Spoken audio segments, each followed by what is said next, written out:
Proverbs chapter 3, verse 12.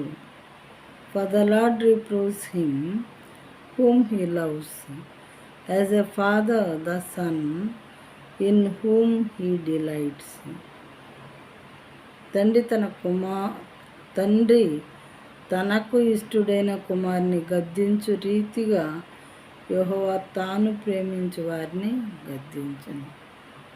తండ్రి ఏం చేస్తారంటే తనకి ఇష్టమైనటువంటి కొడుకు ఏదైనా కాని పనులు చేస్తున్నా, లేకపోతే అపాయంలో పడిపోతాడని మరి అర్థం చేసుకున్నా, మరి ఏదైనా డేంజర్ వాడికి జరగవచ్చు అనేటటువంటి ఉద్దేశం అతనికి కలిగినప్పటికీ ఆయన ఏం చేస్తాడంటే వాడిని సరిచేస్తూ ఉంటాడు ఆ కుమారుని.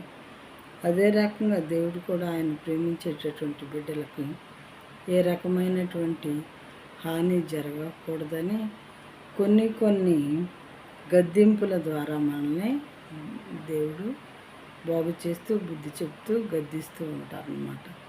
ఆయన గద్దింపునకు లోబడి మనం గుణపాఠాలు నేర్చుకుంటూ ఉన్నట్లయితే మన జీవితం చాలా సంతోషంగా సాగిపోతూ ఉంటుంది.